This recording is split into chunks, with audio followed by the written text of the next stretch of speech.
Hey y'all, Jen Hernandez, Loan with Jen. So today we're talking about first-time buyer mistake. You're going to want to keep listening till the very end.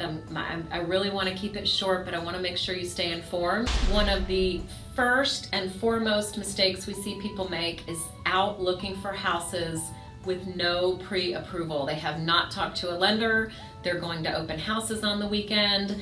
They're falling in love with a certain price range. They have no idea what the proper payment is going to be. If you are even thinking about purchasing a home this year, so anytime in the next 12 months, make sure that you talk to a realtor who's going to be your main advocate, and make sure that you talk to a lender. We love to pre-approve people 12 months out because it gives us time to give you homework and make sure you're in the very best place. So make sure that in your marketplace you get referred by friends, family, realtor to a trusted lender so that you can start that process, okay? Which leads me to reason number 2 is that buyers think that they can get a better deal on the house if they're not using a realtor.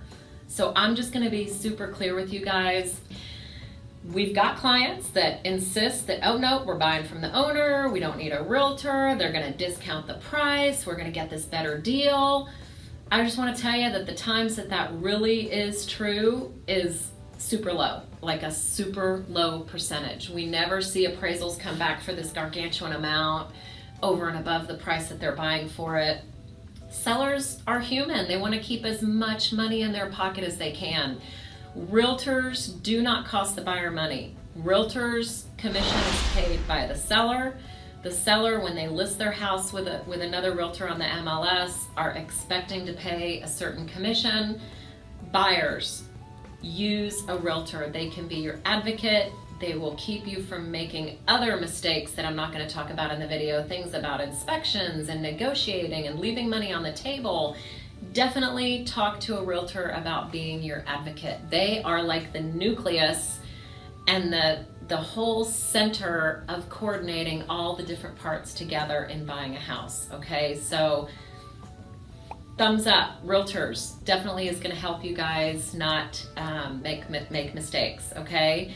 The third thing that we see is when people are out looking online and you're going to open houses and then you go on an online calculator or you go to some of the big, I will remain nameless, types of websites and houses and all this. So the mistake that we see people make is trusting the online calculators and saying, oh, for this $300,000 house, my payment is going to be like $1,200. The online calculators are meant to be generic. How in the world could the online calculator know the taxes and insurance in every single pocket of America? It's impossible. So you've got different parts of the country that have different insurance premiums. So the biggest area that we see underquoted on these online calculators is property insurance, okay? Number 2 is property taxes. So online is pulling, it's artificial intelligence, okay? It's pulling data from the tax records. So it could be that that seller, that this house is online and it's being sold and it's got taxes of $2,000 a year, okay? And it just seems too good to be true that, gosh, the house next door has taxes of $5,000. I'm getting a great deal. This only has $2,000. Red alert, red flag. That's because that seller might be elderly, they might be disabled. For some reason, that seller has their taxes suppressed. They might have lived in the house for a gazillion years and had, not a gazillion, but you know what I mean, like 20. And they may have had taxes suppressed over time, which in our market in Houston, there's a cap every year on how much your taxes can go up. So that is why taking the information from online to be 100% accurate is a big mistake that we see people get into.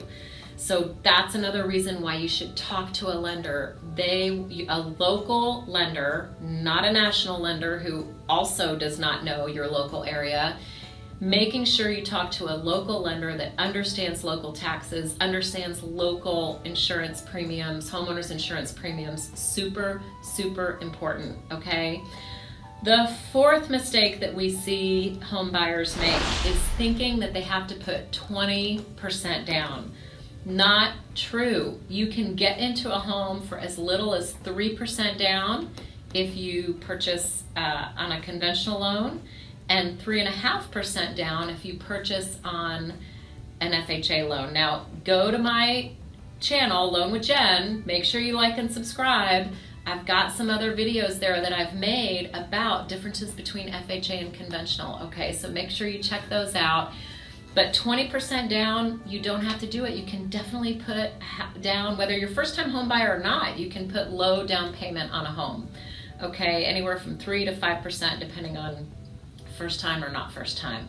So make sure you talk to a lender early about things that are available to you.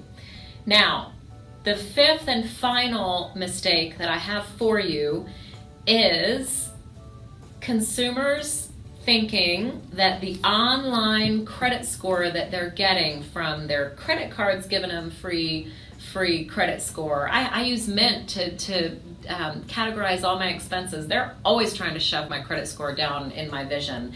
Okay, so all this noise is out there about credit score.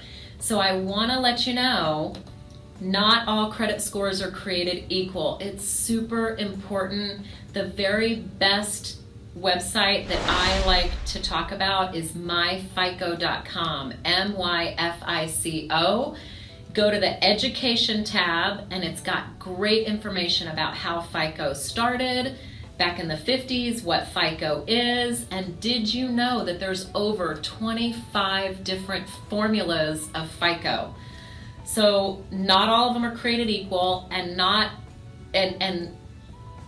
all used for the same thing. So all lenders have to use the same modeling of FICO. That's how we can trade and sell the loans between each other, is we have to use the same one. So clients will call me and say, oh, no need to run my credit because I know what my FICO score is. Well, no, we don't know what your FICO is because you got it from some online consumer site that's probably just trying to earn a monthly fee from you.